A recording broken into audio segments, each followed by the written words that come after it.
Vamos começar. Gente, aqui é bate-papo, então, assim, tá com dúvida, para e a gente discute, ou também, se vocês preferirem no final, ficam bem à vontade, tá? A ideia aqui é eu falar um pouquinho sobre atualizações em transplante de córnea. Vocês têm a oportunidade, quem roda comigo lá no centro, de ver bastante casos de pré, de pós, enfim, operatório de transplante. É sempre bom a gente falar um pouquinho da... Não está passando? Vai ser no toque. Então, quando a gente faz a apresentação, é sempre bom a gente relatar se a gente tem ou não algum conflito de interesse. Isso é importante para a gente poder cumprir com requisitos básicos do Conselho Federal de Medicina, se a gente for apresentar algum congresso do CBO também. Eu começo aqui com essa imagem de São Cosme e São Cosme e Damião. Na verdade, são dois santos da Igreja Católica, e nessa imagem retratada, é um quadro mais ou menos da época de quase 1500, que tem espalhado por várias igrejas católicas aí no mundo. Isso ajudou muito a que a ideia da doação de transplante fosse divulgada, porque São Cosme e Damião, como diz a lenda, eles fizeram o primeiro transplante, ou seja, tinha um religioso que estava sem uma perna, e tinha um gladiador etíope. Você vê que a perna dele é mais uma tonalidade mais escura, e eles fizeram esse transplante. Óbvio que isso é uma história da igreja, a gente não sabe relatos dessa história, mas esse fato ajudou muito a divulgar. Por isso que em setembro a gente celebra o Setembro Verde, que é uma data comemorativa para divulgar a importância da doação não só de córnea, mas de órgãos e tecidos. E isso ajuda muito com que seja divulgada a importância da doação, ainda mais agora esse ano passado foi um ano muito difícil porque caíram as doações, tanto por questões de logística, mas também desconhecimento da população, e o tema não está sendo mais abordado como era antigamente, né? E quando a gente fala do problema visual, segundo a organização, tem algum áudio que está vazando aí, pessoal, se puder mutar. Eu não consigo ver aqui nessa tela quem que está aí. Deixa no mundo que vai ajudar o pessoal. Então, quase que 5% da população mundial tem algum problema visual. E se a gente for entender, quase que 90% dessa população é de baixa renda. E isso é muito importante, porque faz com que a população que poderia, às vezes, estar trazendo sustento para sua família e tudo mais, ela tem uma deficiência visual, e grande parte dessas pessoas elas estão numa idade que elas estariam economicamente ativas. Isso impacta de forma muito importante. Então, a gente tem, obviamente, os erros refrativos como uma causa importante, depois a catarata e as doenças da córnea, tá? Essas estatísticas às vezes variam com outras doenças, mas esse é um relatório da própria Organização Mundial de Saúde. E quando a gente traz os dados para o Brasil, vai depender muito da literatura, porque, por exemplo, quem acompanha no meu consultório sabe que eu atendo muito ceratocone e distrofia de Fuchs, ceratopatia bolhosa, enfim, às vezes operou catarata com outro colega e vem até mim procura de um transplante endotelial. Mas quando você, por exemplo, está num serviço como o Lucas vai estar lá na USP, ele vai ter muita alteração, por exemplo, de úlcera de córnea, vai ter traumas oculares, vai ter outras questões que eu, no meu consultório privado, não vejo tanto. Quando eu estava no Souza Guiar, eu via mais. Então, infecção, enfim. Então, essas estatísticas elas variam bastante. E aí, quando a gente entende que a cegueira do mundo, 80% seria evitável, isso é um dado muito expressivo, porque se a gente imaginar que entre cada 5 pessoas, 4 poderiam não ser cegas, ou seja, poderiam estar enxergando por conta de você a tempo fazer uma prevenção, a gente entende que, por exemplo, quando a gente pega os dados da década de 90 e compara com os dados atuais, houve realmente uma redução, principalmente quando a gente fala de Brasil e os países em volta, né, da América Latina. O Brasil, ele sempre apresenta características positivas, mas mesmo assim tem uma longa jornada, porque se a gente imaginasse os dados brasileiros, a gente teria quase que 700 mil pessoas sofrendo de uma deficiência visual importante. E isso, se a gente imaginar que informação e cuidado frequente indo ao oftalmologista, principalmente nesse momento de pandemia, é algo que ajudaria muito a diminuir essas estatísticas. E eu considero que a gente que está aqui, nós somos formadores de opinião. Então, a gente, quando está numa roda de amigos, com os parentes, enfim, a gente tem que sempre propagar a ideia da importância da doação. Esse foi um artigo que eu publiquei aqui na Revista Brasileira de Oftalmologia, faz parte da minha tese de doutorado, no qual eu falei um pouco uma revisão da literatura do que a gente tinha de legislação naquele momento, que é mais ou menos parecida, e a criação do Banco de Olhos aqui do estado do Rio de Janeiro, no qual sou responsável técnico desde a fundação. Então, a gente vê aqui que é um processo, quando a gente fala, esse é uma adaptação, mas esse é um processo de morte encefálica, no qual você precisa detectar o potencial doador, fazer uma avaliação, manutenção desse potencial doador. Todo mundo aqui sabe que é morte encefálica, ou seja, o cérebro ele não tem mais atividade, mas o coração ainda está batendo. E você precisa manter, muitas vezes, com aminas, enfim, com várias estratégias, fazer bastante colóide nesse paciente para poder manter uma infusão dos órgãos-alvos. Para a gente, para córnea especificamente, qualquer pessoa que venha a falecer de 2 a 80 anos, que não tem uma infecção, pode ser um potencial doador, mas aqui a gente mostra o quão complexo é a gente ter uma doação e lá na ponta, eu como transplantador, poder fazer o transplante. Então, eu realmente considero que o meu trabalho ele não é o mais importante, longe de ser. Ele é uma etapa do processo que, se não tiver todo esse círculo para poder ter a doação e chegar a córnea até o paciente, o médico transplantador, isso não vai acontecer. E aí, realmente, é um processo de sociedade. Quando eu estava nos Estados Unidos, lá no Hopkins, eu lembro que eu fui visitar o Tissue Bank International, que é o maior banco de olhos e tecidos dos Estados Unidos.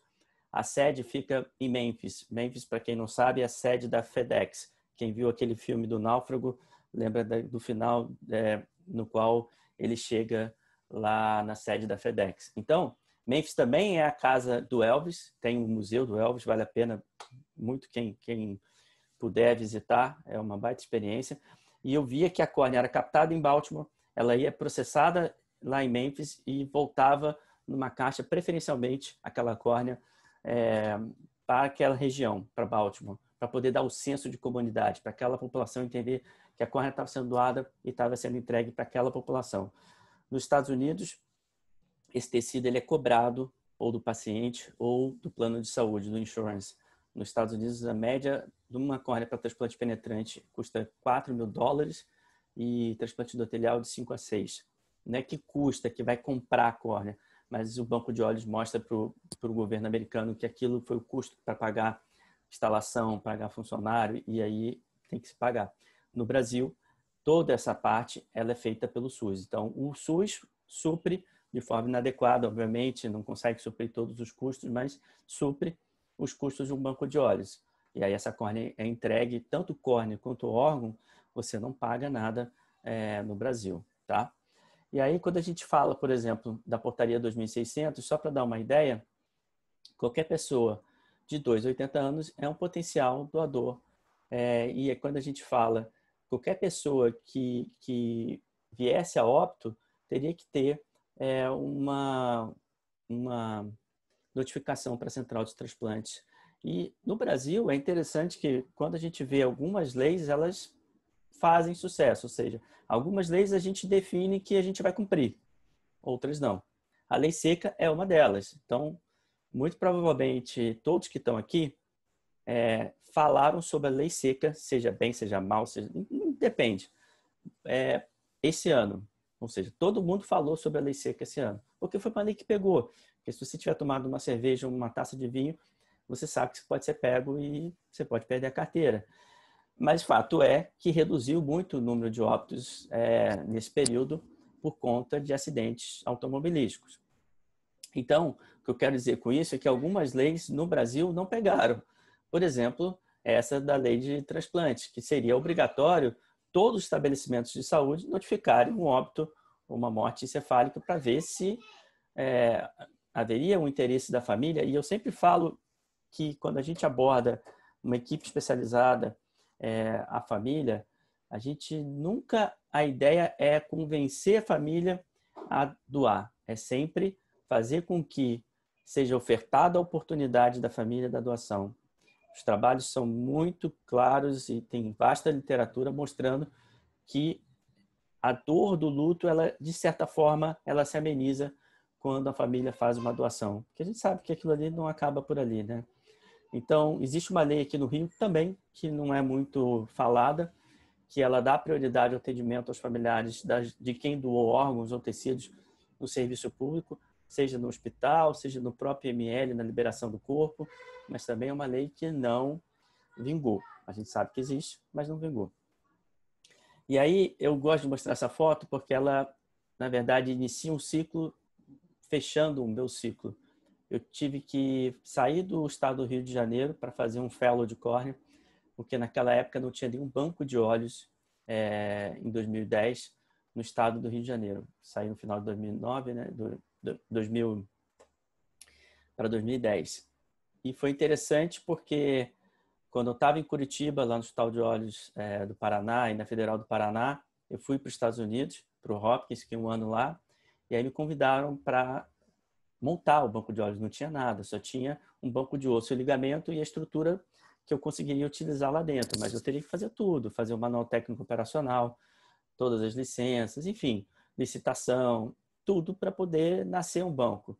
Foi um aprendizado muito interessante. Na época, aqui o Lucas, que era meu responsável técnico substituto, ele foi para o Hopkins, ficou com o mesmo preceptor, que hoje é o chefe da córnea do Hopkins, que é o Dr. Albert Jung. E aí o Vitor, todo mundo conhece, né? Ficou no lugar do Lucas, e desde então. Aqui é o Dr. Renato Ambrosio, que na época era o vice-presidente do Conselho Brasileiro de Oftalmologia e o presidente da Sociedade Brasileira de Oftalmologia, e na época o Rodrigo Sarro.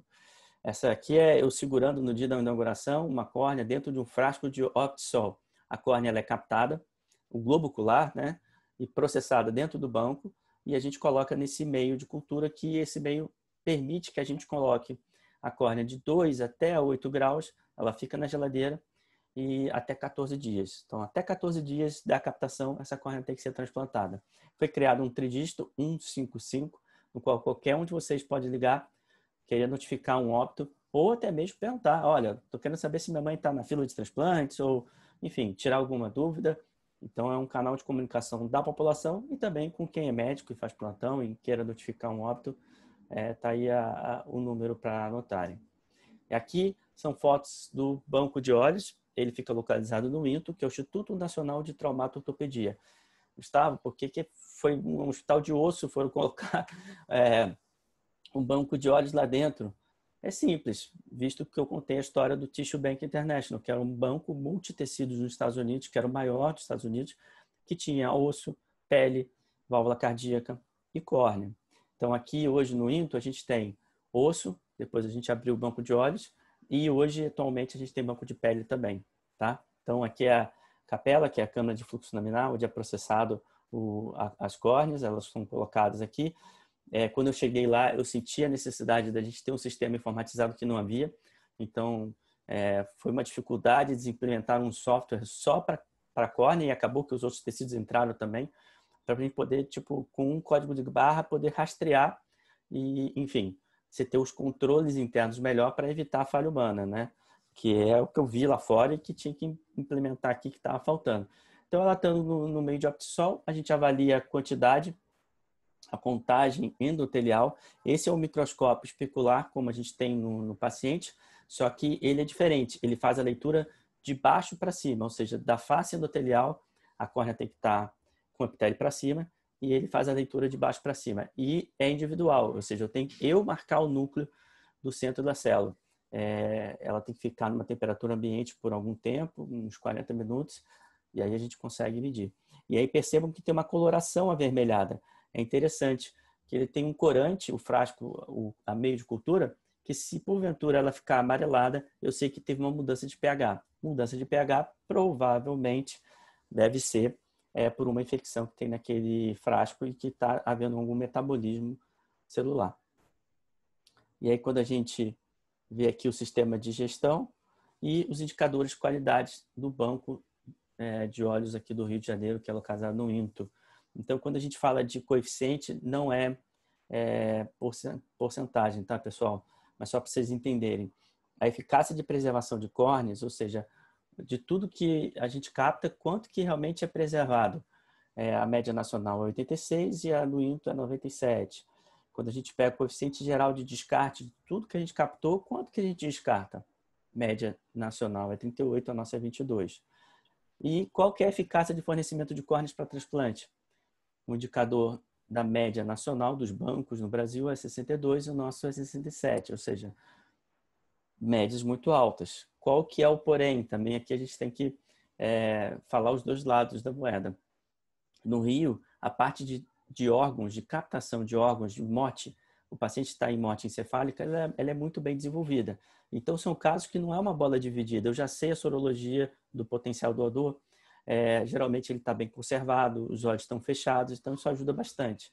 Tá? Então, também tem esse, porém, desse viés aí. E o outro também, que aí falando até que é um dever de casa que tem que ser feito no Rio de Janeiro, a nossa fila ainda é grande, então não adianta nada ter só qualidade, mas também não ter um volume expressivo. Então essa é uma falha nossa também, tá? Quando a gente vê aqui em 2009, antes da criação do Programa Estadual de Transplantes e do Banco de Olhos aqui do Rio, o Rio de Janeiro era o penúltimo estado do Brasil. E aí a gente, em pouco tempo, mais ou menos quase 9 anos, a gente conseguiu chegar a terceiro do Brasil em 2018. Foram anos de bastante trabalho, mas a gente conseguiu ir bem. O problema é que depois a gente teve crises, todos nós aqui que moramos no Rio sabemos, né? Crise do estado do Rio de Janeiro. Temos alguns ex-governadores presos. Isso impacta diretamente na saúde e na questão do transplante também. 2020, infelizmente, foi um ano muito ruim. Não digo nem só da doença em si, mas pacientes que precisam de transplantes como um todo, inclusive de córnea, houve uma redução expressiva. Quando a gente entende como é que foi o ano passado, esse aqui é o dado que saiu agora da Associação Brasileira de Transplante de Órgãos, o Rio de Janeiro não está tão ruim assim, mas números absolutos, vamos lembrar, quando a gente fala de transplante, a gente fala de números absolutos, mas também fala de doador por milhão, que um estado tão populoso quanto o Rio de Janeiro, ele deveria ter estatísticas melhores. Quando a gente põe em doador por milhão, fica bem ruim, tem que melhorar bastante. Mas como eu falei, não é um ente só que vai resolver o problema, são vários entes de centros transplantadores, de captação, para poder melhorar essa situação. E aí a gente percebe aqui no Rio como é que foi aqui essa queda no ano de 2020. A gente vinha numa crescente, chegamos a ser quase 1.000 transplantes por ano e aí a queda em 2020 foi expressiva. Então, até criar o Banco de Olhos aqui do Rio de Janeiro, o número de transplantes, olha a série histórica aqui em cinza, era muito aquém do que a necessidade do Rio, que é o segundo maior estado do país, precisava. Então, em 2010, criado o Programa Estadual de Transplante, que é a nova central de transplante, com modelos de gestão muito próximas de uma empresa mesmo, setor de qualidade, setor de acolhimento familiar, enfim. E foi uma briga muito grande para a gente conseguir. Hoje a gente tem uma equipe só para falar sobre tecidos, então separa um pouco o órgão do tecido, que são logísticas diferentes. E eu volto aqui dos Estados Unidos, em 2010 eu estava em Curitiba, tive que sair do Rio para aprender a fazer transplantes, mas também indignado, porque o paciente tinha que sair do Rio. Você querer sair do Rio para poder ser operado com a doutora Luciane Barbosa, a doutora Denise Freitas, que vão dar aula para vocês aí, o doutor Mauro Campos, que foi meu orientador do doutorado, enfim, muita gente boa. Por mim, está dentro do jogo. Agora, você tem que sair do seu estado para poder fazer um transplante de córnea, o que quer que seja, porque não tem transplante no seu estado, e sendo um estado desenvolvido como é o Rio de Janeiro, eu não aceitava e não aceito. Então, nunca saí do meu estado para fazer transplante fora. Já recebi convite de paciente, não, mas me opera lá em São Paulo. Eu falei, não vou te operar. Eu acredito que aqui a gente tem que conseguir fazer o seu transplante. Enfim, mas aí é a opinião pessoal do Gustavo, tá? Esse é um slide que eu coloquei na minha tese de doutorado, no qual a gente percebe a queda do tempo de espera. São dados oficiais que eu peguei do Sistema Nacional de Transplantes e coloquei nesse gráfico. A gente chegou até 6 meses de tempo de fila de espera e, enfim, voltou tudo de novo, tá? Então, como é que a gente conseguiu fazer um trabalho bacana, mas está se perdendo por conta dessa questão da pandemia e má gestão pública também. E aí, falando um pouco de anatomia, todo mundo já sabe, os errinhos, não sei se eles estão familiarizados, mas a gente tem aqui na córnea o epitélio, a membrana de Baumann, o estroma adjacente, que é a maior camada da córnea, Recentemente, vou falar mais à frente, foi descrita uma nova estrutura anatômica da córnea, que é a membrana pré-DCM ou membrana de Dua. Abaixo a gente tem a membrana de DCM e o endotélio. Isso é questão de prova, tá, pessoal? O CBO adora. Enfim. Então, aqui só para a gente mostrar que a córnea, obviamente, ela é avascular. Ela tem uma vasta inervação sensitiva. Então, lembrando que é mais do que ponta do dedo, que é a ponta da língua. Então, a gente vai ter qualquer trauma ocular. Geralmente, o paciente vai ter aquele lacrimejamento, desconforto, né? Isso é importante. O diâmetro, saber que é uma forma elíptica, ela é mais fina na parte central e espessa na parte periférica. Ela é vascular e ela está sempre no estado de semidesidratação. O que é isso? É simples. A córnea está sempre puxando água, porque ela é como se fosse hiperosmótica. E através da bomba de sódio e potássio ATPase, quem estava aqui na aula do Dr. Eduardo Rocha deve ter visto o caso que ele apresentou de um médico, e ele tirou foto da receita do médico, obviamente ele não expôs o médico, mas ele mostrou que foi prescrito o colírio de anestésico, e o colírio de anestésico bloqueia a bomba sódio e potássio, né? E isso faz com que a córnea fique com edema e faça um melting também. Então, lembrar que através de gasto de energia, a córnea devolve aquela água, o humor aquoso que entrou nela de forma passiva, o transporte ativo gastando energia para dentro do olho. Por isso que quando a gente tem pressão alta, os R1s aí, pressão alta de uma forma muito aguda, um glaucoma agudo, você vai ter edema de córnea. Quando você tem, às vezes, uma grande manipulação cirúrgica no pós-operatório de catarata, você pode ter um edema de córnea, tá? Então, são condições que a gente pensar aí. Ela tem uma superfície lisa e o contorno dela convexo. E aí, quando a gente imagina que a gente nasce com em torno de 3.000 células endoteliais no formato, a natureza é sábia, né, gente? Você vê, ela tem um formato como se fosse uma colmeia. A imagem aqui abaixo é uma foto de microscopia eletrônica e aqui é um modelo esquemático, como é que ao longo do tempo, quando vai morrendo uma célula, como é uma camada única, a outra tem que ocupar aquele espaço, fazendo muitas vezes um formato irregular e um tamanho também aumentado com um polimegatismo e um pleomorfismo, tá bom? Doenças da córnea, a gente tem que saber que muitas vão causar piora na transparência, como uma edema de córnea, e a gente vê isso muito lá no meu consultório, vocês estão cansados de verem. Alteração no formato, ceratocone, mas não só ceratocone, ceratoglobo, geração marginal pelúcida, que são doenças que acabam causando o mesmo desfecho, tá? Mas são doenças distintas. Alterações na superfície congênitas ou adquiridas e as infecciosas, tumorais, inflamatórias e iatrogênicas também, principalmente iatrogênica. Ceratopatia bolhosa é uma das principais causas também de transplante no Brasil. Vocês que são residentes, hoje a gente tem como treinar num dry lab, que eles chamam, que é o simulador. Na minha época não tinha isso, então você ganha confiança, você ganha horas de voo, né? Para na hora que você precisar realmente fazer a cirurgia, você está muito mais confiante. E aí, quando a gente fala de transplante penetrante de córnea, tem mais de 100 anos e foi o primeiro transplante bem sucedido na medicina, tá bom? Então, a gente tem aqui 3 classificações de forma bem genérica do que é um transplante de córnea. Ele pode ser óptico, você quer que ele melhore a visão. Tectônico, a gente tem uma córnea que está em melting, você quer só manter o globo ocular para no futuro, se aquele globo resistir, fazer um outro transplante, por exemplo. E o cosmético, que não é realizado aqui, mas às vezes por uma questão estética o paciente quer fazer um transplante de córnea. Essa é uma foto de um paciente que eu operei em Curitiba, quando eu estava no meu fellow. Transplante penetrante, tradicional, só para exemplificar, tá? Aqui um pós-operatório há 3 meses. E aí a gente tem a questão do transplante penetrante, que é dentre os transplantes na medicina, que tem os melhores resultados. Mas ter o melhor resultado não significa que não tenha complicações. Então, vocês que me acompanham ou me acompanharam, o Lucas também já viu, eu sou especialista em córnea, faço transplante, mas muitas vezes contraindico o transplante, porque eu sei das possíveis complicações. Então, quem faz transplante sabe que você não vai sair indicando um transplante se você acha que a visão dele pode ser melhorada às vezes com uma lente de contato. Se porventura você acha que ele tem uma síndrome de Down e ele vai coçar os olhos e romper aquelas suturas e às vezes até fazer uma evisceração. Então, a gente tem problemas relacionados à incisão, à questão da sutura. Aqui a gente tem aqui um ponto frouxo que está acumulando muco e isso vai facilitar que ele tenha ou uma infecção ou até mesmo chamar um vaso adjacente e fazer uma rejeição. A falência funcional, ela é uma das principais causas de falência do transplante de córnea. O que é isso? Falência funcional, você tem uma córnea transparente, mas o astigmatismo é tão alto que o paciente não consegue enxergar melhor.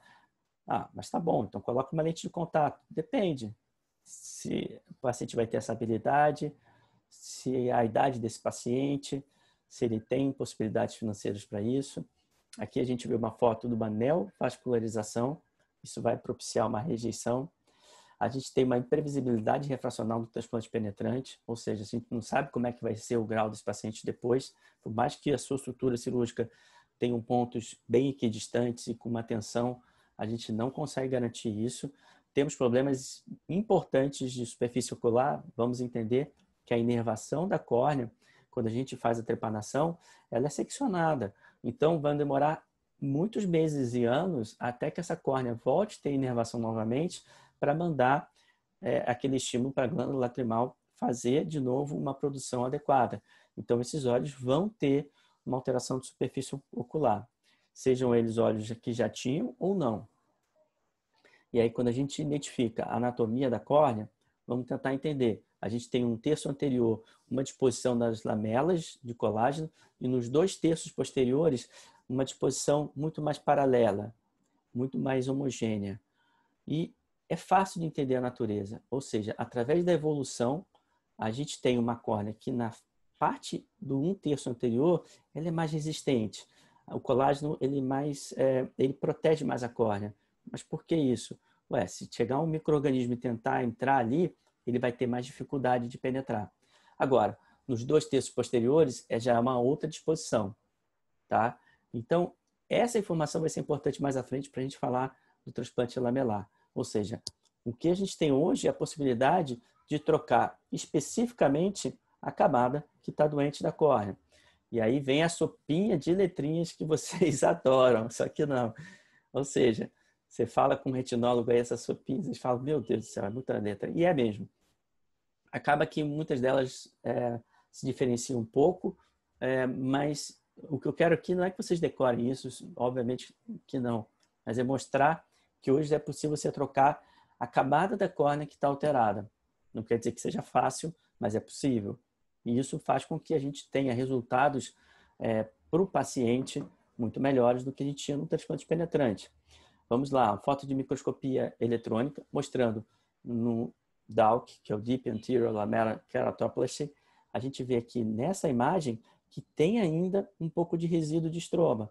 Então a visão desse paciente não vai ficar tão boa quanto esta imagem que é lisa. Ele vai ter uma visão melhor. E aí a gente sabe que, por exemplo, quais são as indicações de transplante lamelar anterior da córnea? Ectasia de córnea, um ceratocone, ceratoglobo, degeneração marginal pelúcida, distrofias estromais, como o próprio Eduardo falou, granular, látice, macular e cicatriz. Aqui foi a técnica descrita do Big Bubble. E essa técnica consiste basicamente em fazer uma trepanação e entrar, seja com uma cânula, às vezes uma agulha de insulina, mas vai ter mais risco de perfurar, mas eu já fiz.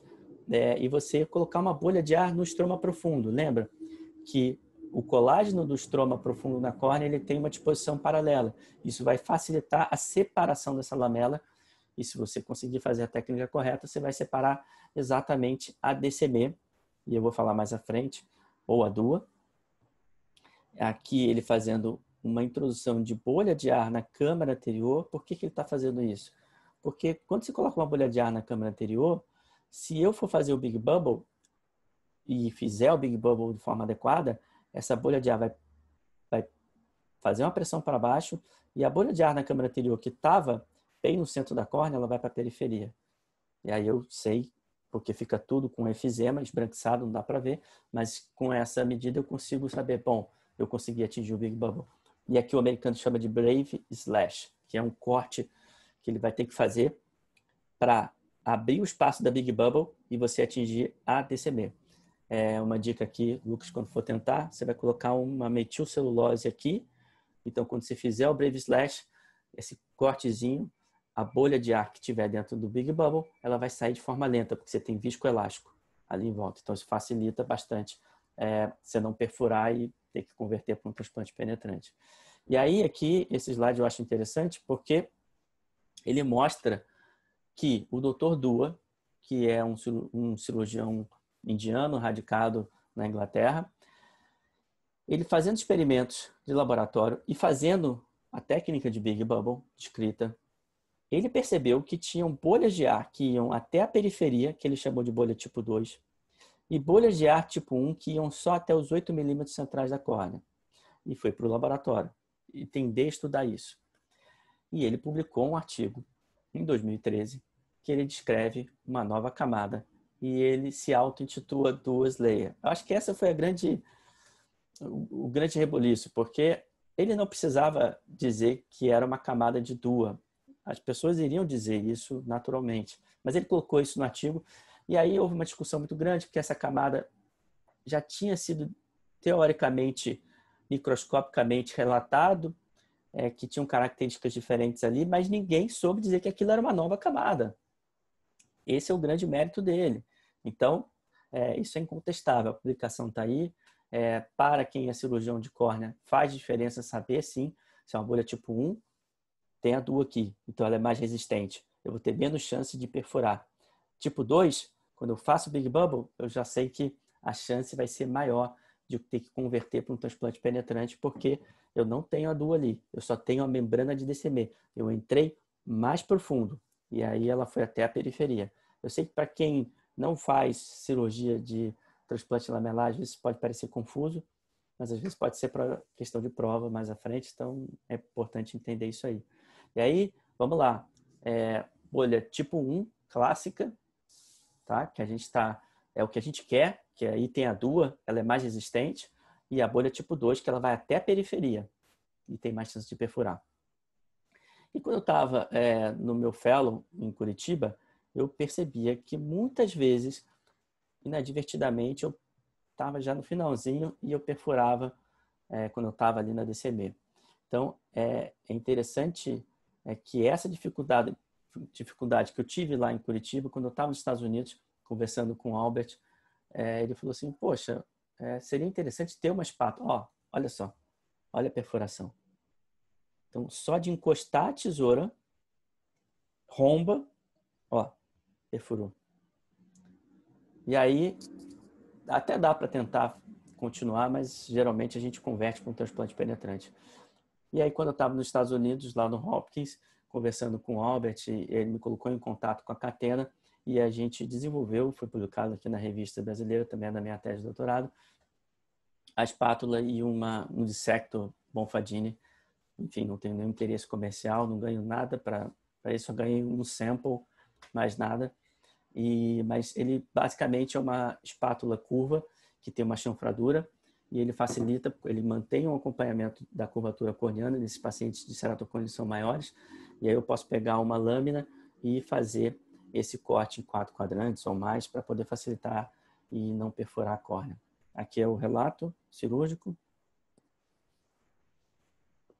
e o vídeo da técnica que foi descrita nesse artigo. Facilita usar o paquímetro, tá, gente? Porque eu consigo, num Pentacam, saber a espessura e vou ali no paquímetro mais ou menos de 80% da espessura da córnea. A gente disseca. Você vê que fez um efizema, então foi bolha tipo 2. Foi a bolha lá para a periferia. Não dá para ver nada. É difícil mesmo. E aí a introdução da espátula. Não perfurou. Ali tem uma DCM, tá, gente? Porque como tem metilcelulose, o aspecto que dá é que você perfurou, mas ali não. Está intacta a DCM. E facilita, de certa forma. No meu ponto de vista, né? Também eu tenho... Ó, você vê que tinha uma bolha de ar na câmera anterior, facilitou a visualização nesse resultado final intraoperatório. Então, falando um pouquinho do que a gente tem de tecnologia, O laser de Fento II, ele entrou para ajudar bastante. Entrou, obviamente, para ajudar na cirurgia refrativa, no LASIK, fazendo o laser, o flap, né? Que é a tampinha que você levanta para fazer o excimer laser.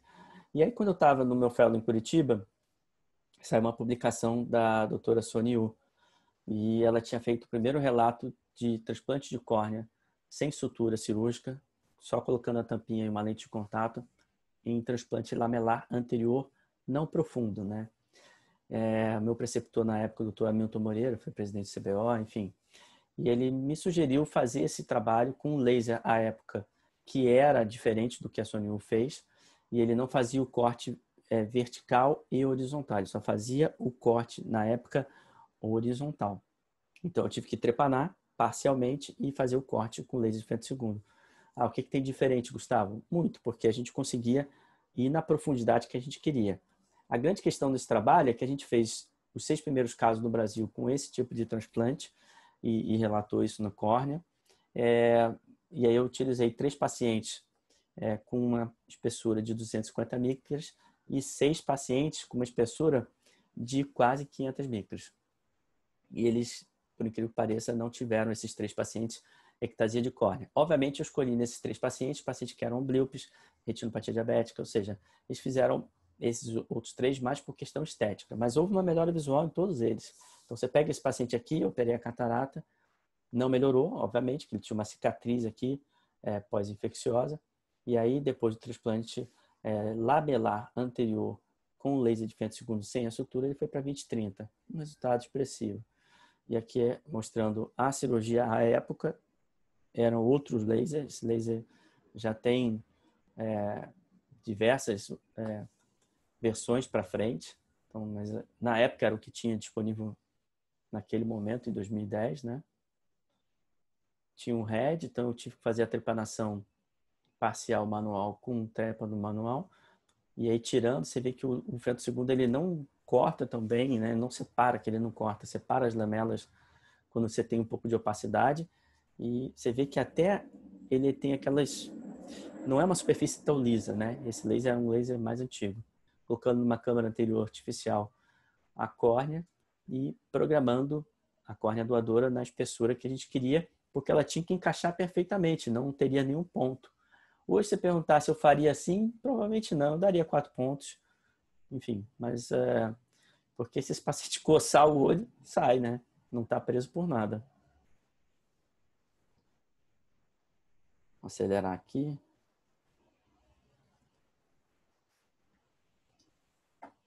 Pessoal, alguém quer perguntar alguma coisa aí? Posso seguindo? Se alguém quiser, pode falar, tá? Falar um pouco de transplante endotelial e as estatísticas norte-americanas, que é onde a gente tem realmente os dados. Vamos olhar aqui em 2005 como é que era. O transplante endotelial ainda muito aquém do que ele poderia, e transplante penetrante sendo a maior indicação. E aí a gente tem aqui, em 2012, um shift, ou seja, 2011, 2012, no qual hoje a maioria dos transplantes realmente, esse dado está bem defasado, mas eles são transplantes endoteliais. E aí, falar um pouquinho, eu já falei, o Dr. Edward Zim, que foi o primeiro, né, quem concebeu. Já tinha sido tentado outras estratégias com córnea de porco, tudo, mas é o primeiro relato publicado, bem sucedido. Imagina aqui essa foto, como é que era feito esse transplante sem microscópio, né? Enfim, sem as estruturas que a gente tem hoje, mas deu certo.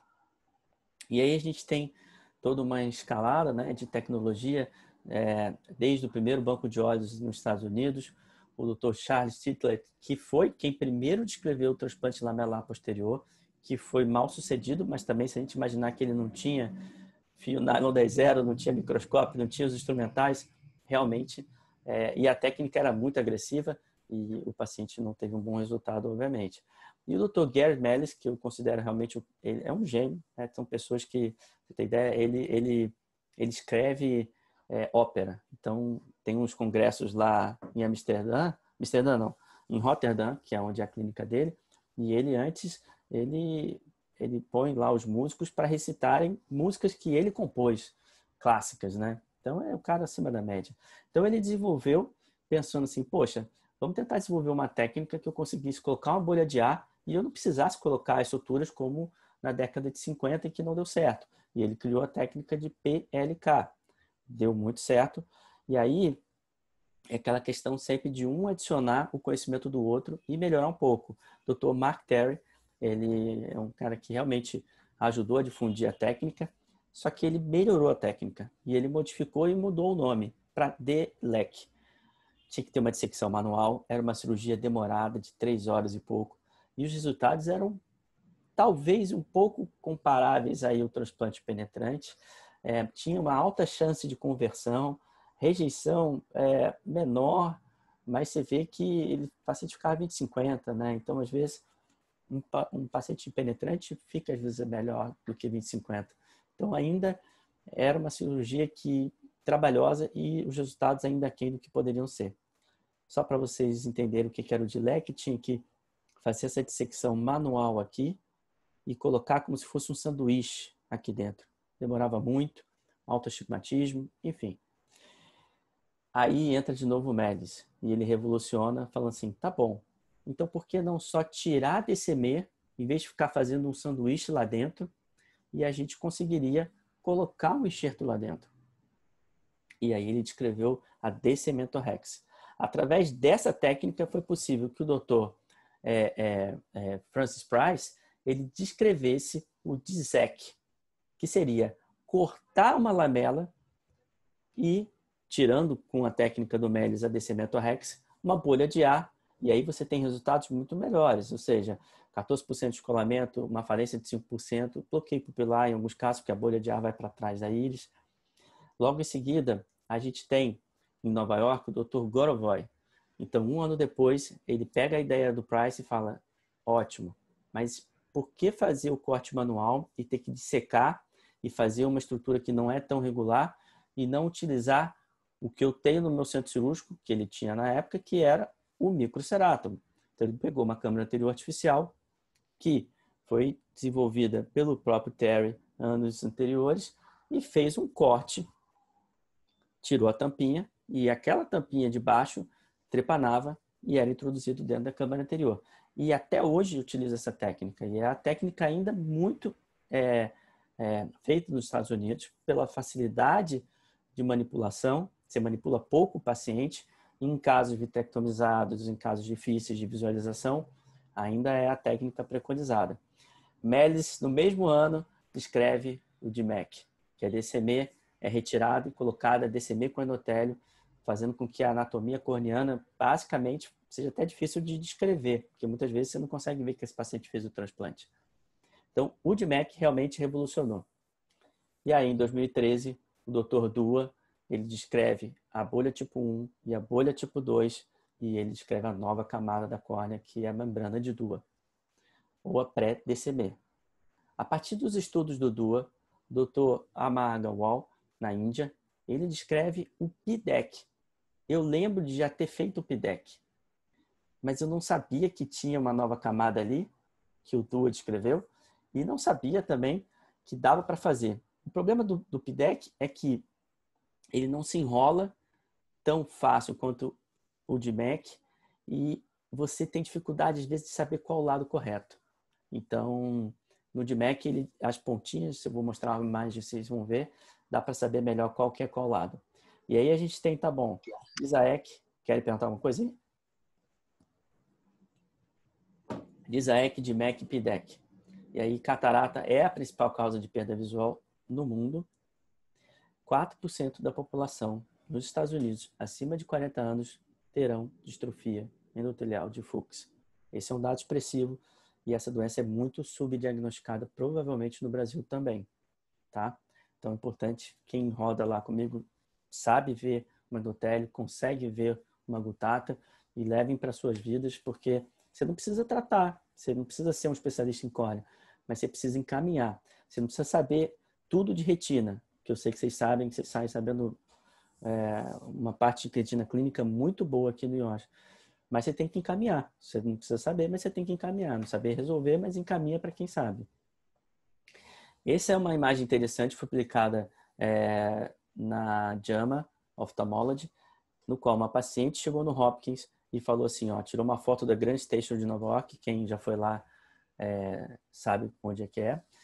E ela manipulava imagens em computador, no Photoshop, era o trabalho dela, e ela tinha distrofia de Fuchs e catarata num dos olhos. Ela já tinha feito transplante e a cirurgia de catarata, transplante endotelial nesse olho aqui, e na outra imagem ela manipulou no computador para dizer, de forma espontânea ela fez isso. Olha como é que eu enxergo no olho que eu somente operei a catarata, mas não fiz o transplante endotelial.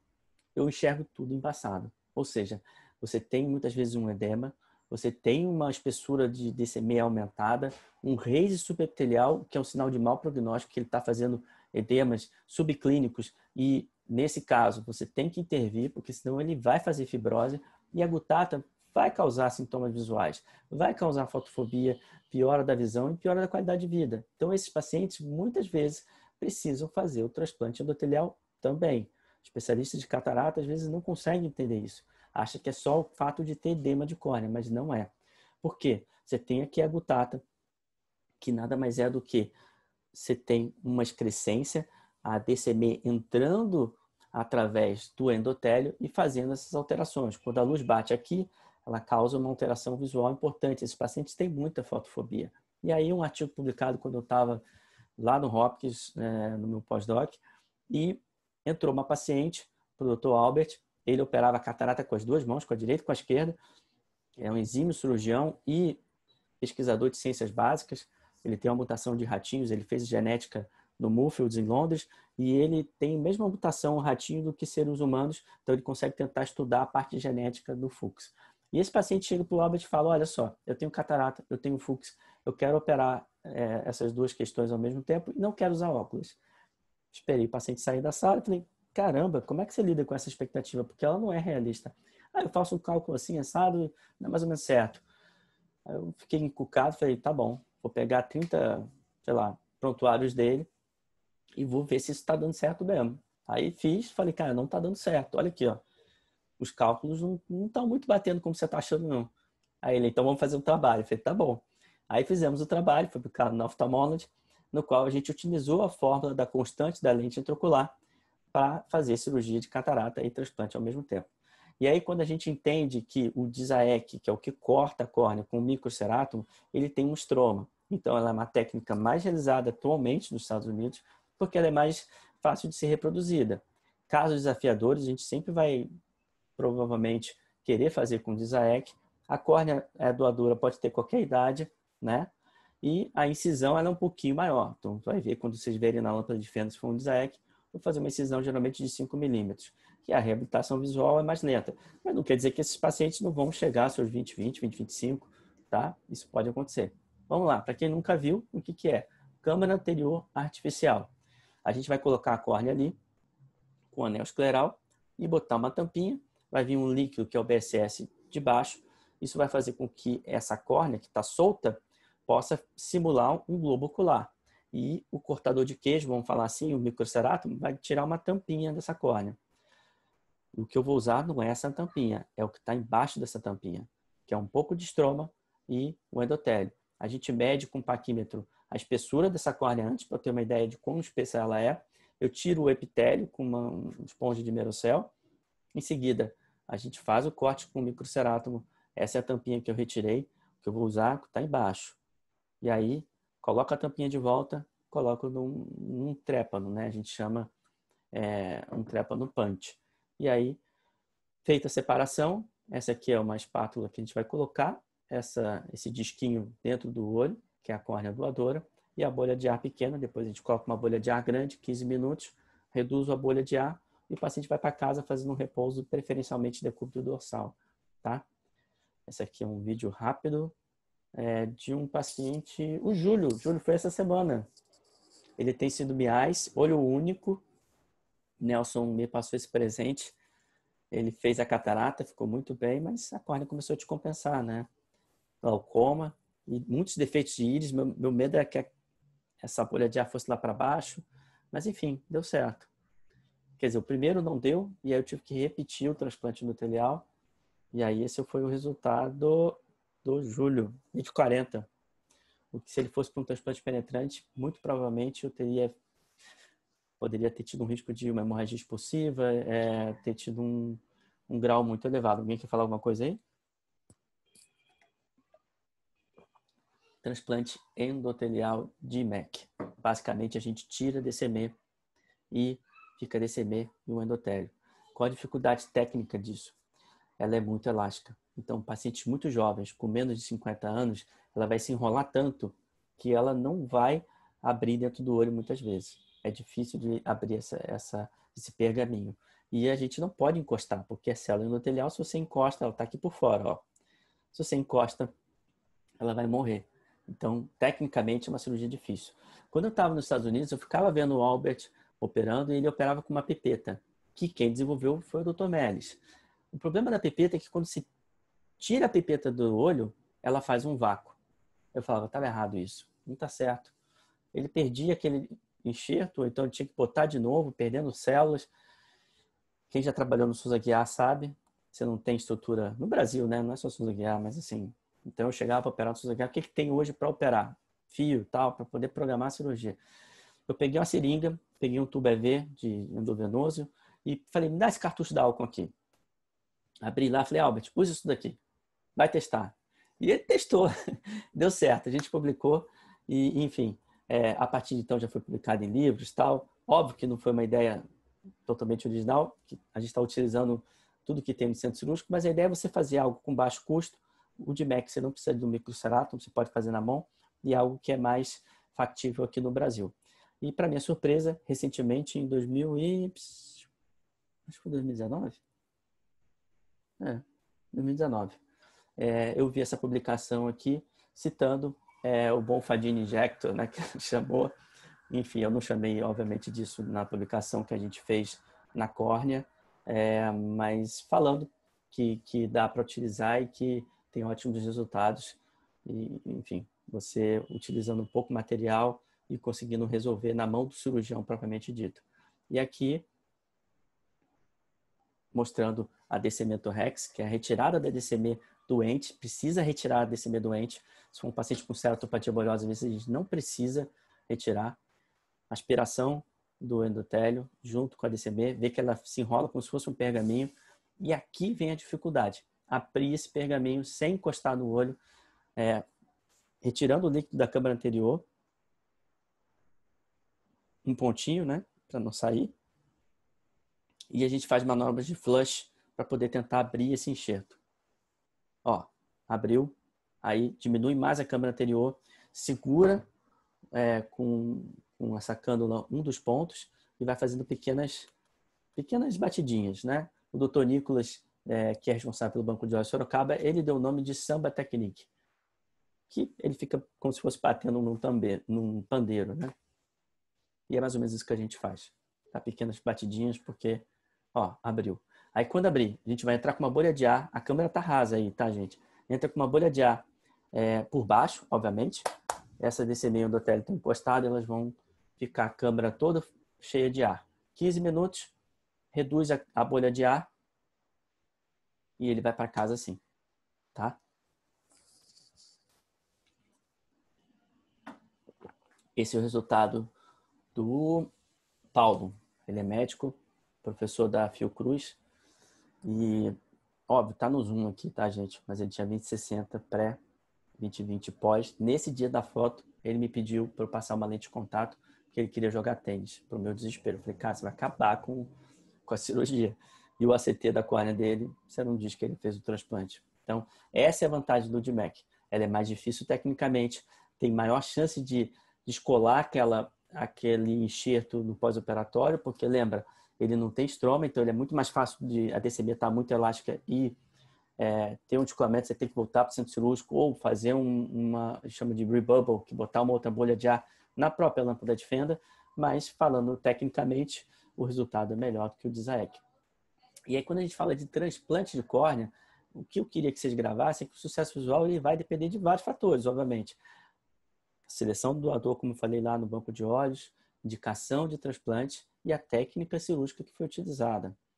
Eu não sei se todos aqui já se declararam ou se porventura pensaram em se declarar doadores. O Facebook ele disponibiliza na plataforma aí para você também divulgar, eu gosto sempre de falar da doação de córnea, porque é algo que eu vivo, respiro, é uma realidade que eu tento modificar, fazendo a minha pequena parcela de contribuição. E se a gente conseguir ser replicadores desse tema, como oftalmologistas, eu acho que isso é muito importante, tá? Eu queria aqui mostrar um vídeo. Vocês estão me ouvindo ou não? Só para eu saber se... Estão me ouvindo ainda ou não? Estamos. Vou finalizar aqui, que já é adiantado da hora. Sabe do que eu tinha vontade? De doar as minhas mãos, ok? Essas aqui. Com elas eu fiz o meu vestido de noiva e o das minhas filhas. E agora eu estou fazendo a roupinha dos meus netinhos. Quando eu me for, as minhas mãos vão junto. Mas os meus olhos não. Alguém um dia pode ver como são bonitas as coisas feitas com as mãos. Legal, né? Essa é uma publicidade feita pelo CBO, mostrando a importância da doação. E aqui... Sabe do que eu tinha vontade? E aqui eu vou mostrar uma entrevista do Silver, que teve umas 3 semanas atrás lá no consultório. Foi o primeiro paciente do SUS que a gente operou lá na Tijuca. E, na verdade, esse é um paciente que o Nelson atendia, meio que de favor até, coitado. Ele tinha ceratocone, muito avançado. E aí, um belo dia, Nelson me liga e fala, cara, você tem como ir lá ver um paciente lá na Barra, tal, no sábado de manhã? Eu falei, beleza, eu vou lá. Ele tinha os 2 olhos perfurados, ele tinha ceratocone. Ele pegou conjuntivite e perfurou os olhos. Isso é totalmente atípico. Tem um dado na história dele que a gente não sabia até aquele presente momento e que foi um gatilho. Ele tinha rosácea. Ele é negro, então ele não sabia que tinha rosácea, ninguém sabia. E a rosácea, junto com uma córnea fina e uma conjuntivite que não deveria causar isso, causou a perfuração bilateral dele. Ele não ficou cego porque a gente conseguiu operar um olho numa semana, eu operei o outro e depois o Vitor operou o outro. Enfim, é um ex-atleta de vôlei. Hoje foi um paciente lá falando do Silver, que ele caminha, virou um amigo. E ele deu uma entrevista para a Globo News. Cadê? Salvam vidas ou devolvem qualidade de vida, como foi o caso do Silver, que graças a transplantes de córneas voltou a enxergar um cenário bonito como esse, um dia de sol. Estava na escuridão total, né? Escuridão completa, sem nenhuma perspectiva de voltar a enxergar, e isso eu posso considerar um verdadeiro privilégio. Né? As chances eram ínfimas, entendeu? Ou talvez nenhuma. Com o ceratocone, a córnea ela vai ficando muito fina, ela vai ficando cada vez mais fina, perdendo espessura. Até que ela chega a um ponto em que ela não filtra nada. Tive algumas infecções por conta do problema todo que estava ocorrendo, né? Elas me levaram a essa perfuração da córnea, né?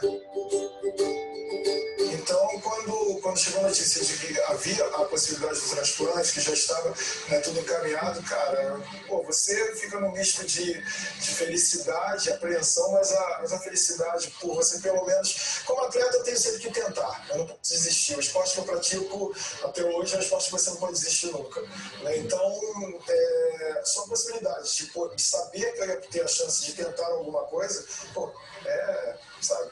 Não sei, é indescritível. E o que você mais gostou de fazer depois que voltou a enxergar? Ver meus filhos, com certeza, não tenho dúvida disso. São a melhor parte minha, que eu melhor já fiz na vida. E eu estava com muita receio de abrir, né, a vista esquerda, que foi a primeira que voltou. E quando eu tomei coragem de abrir, eu dei um grito, né, dei um berro, na verdade.